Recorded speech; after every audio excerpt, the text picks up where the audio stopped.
Once upon a time, though not the kind of once that belonged to fairy tales, but to history forgotten by the living, there was a kingdom ruled by a widow queen. Her husband had died long ago, leaving her with a single daughter, a princess whose beauty was less of her face and more of her spirit, gentle, curious, and kind. The queen loved her with the fierce devotion of a woman who had lost everything else. But kingdoms, like time, are not sustained by love alone. When the princess came of age, she was promised to a prince in a distant land. Their union would secure peace, a bond not of hearts, but of crowns. And so, the day came for the daughter to leave. The old queen stood in her chamber, lit only by the trembling glow of a candle. From her finger she drew 3 drops of blood upon a piece of white cloth, her love sealed in crimson. She pressed it into her daughter's hands and whispered, "Keep this close to your heart. It will protect you when I no longer can." At dawn, the princess mounted her horse, Falada, a creature said to speak with the wisdom of men. The chambermaid, a girl of humble birth, rode beside her. The gates opened, and with that, the queen's only child vanished down the road that wound beyond her sight, into history. The road stretched long through forests and plains. The sky was endless and pitiless. For many days they rode in silence, until the sun grew high and the air shimmered with heat. The princess, faint with thirst, turned to her maid. "Fetch me some water from the brook," she said kindly, "with the cup my mother gave me." The maid sneered. "If you're thirsty, dismount yourself. I'm no servant of yours." The princess said nothing. She climbed down, knelt by the stream, and drank from her hands. Her reflection trembled in the water. A crownless girl, her hair blowing like gold in the wind, and softly she whispered, "If my mother knew this, her heart would break in two." The next day, thirst returned. The same request, the same cruel refusal. But this time, as the princess bent to drink, the cloth with the queen's blood slipped from her bosom and drifted away on the current. The river carried it like a secret, a ribbon of red fading into the distance. The maid saw it happen. She smiled. For in that moment, the princess lost her mother's protection, and the maid's heart hardened into ambition. The reversal. That night they camped beneath a dying sun. The maid stood tall and said, "Your mother's charm is gone. From this moment, I am the princess. You are my servant. Swear under heaven you will tell no one, or you shall die." The princess trembled, not with fear but disbelief. Yet she swore the oath. Then the maid forced her to strip off her royal gown and wear the rags of a servant. The horse Falada watched, silent and sorrowful. When morning came, they rode again, the false princess on Falada's proud back, and the true princess on the broken mare. No one along the road knew the truth, but the wind seemed to sigh it through the trees. The palace. At last, they reached the prince's kingdom. Banners waved, bells rang, music filled the streets. The prince rode out to greet them. His heart quickened at the sight of the false bride.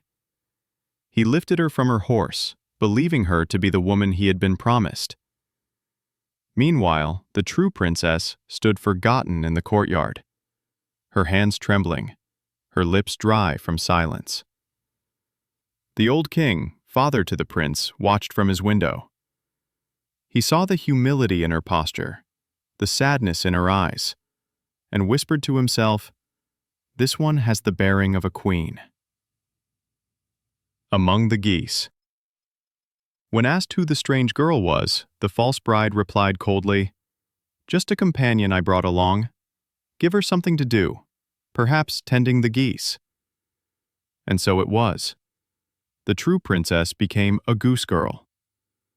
Each morning she drove the flock through the city gates beside a boy named Conrad. She hid her tears behind a quiet smile. The people saw only a servant, but the wind carried the scent of royalty in her hair. The death of Falada. The false princess feared discovery. "Kill that horse," she demanded. "It angers me. And so Falada, the only witness to her deceit, was slain. But the true princess bribed the knacker's helper with a piece of gold. "Hang his head beneath the city gate," she pleaded, "where I may see him each day."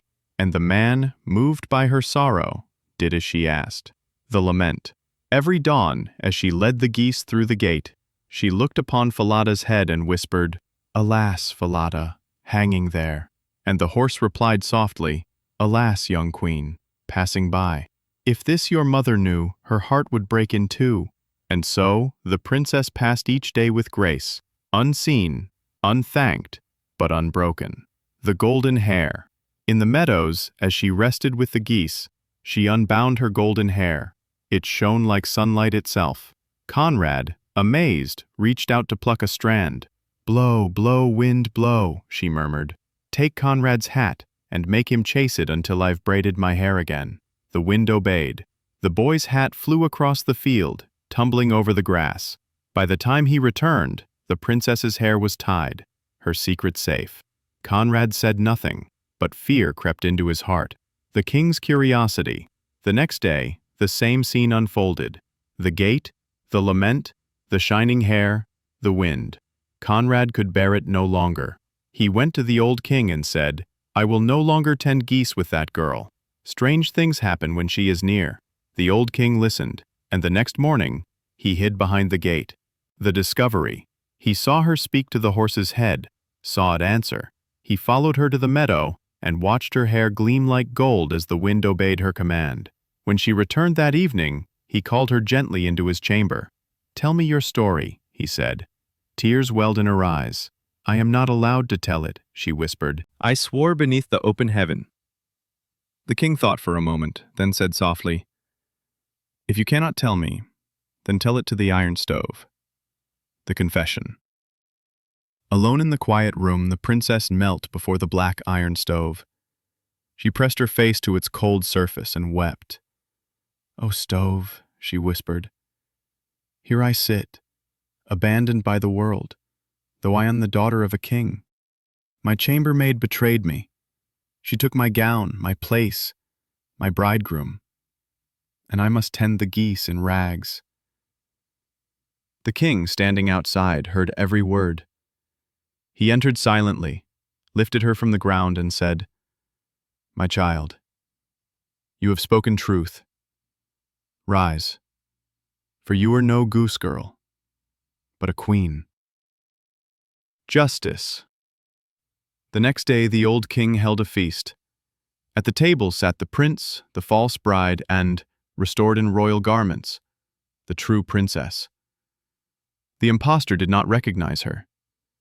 After the meal, the king told a story. He described, in careful detail, the very deception that had occurred, then asked, "What punishment does one deserve for such a crime?" The false bride laughed. "She should be stripped, placed in a barrel lined with nails, and dragged by 2 white horses until she dies." The hall fell silent. The king stood. "You have judged yourself." The end and the beginning. The sentence was carried out. Justice, not cruelty, filled the air. Days later, the prince and true princess were married. The kingdom rejoiced. Yet she never forgot the fields, the wind, or the words beneath the gate. Falada's head was buried with honor, and the cloth with her mother's blood was never found, for she no longer needed protection. She had found her own strength in suffering, her crown in humility. And though history remembers her as the Goose Girl, in truth, she was a queen who learned to reign first over herself. If her mother knew this, her heart would break in two, but perhaps this time it would break from pride.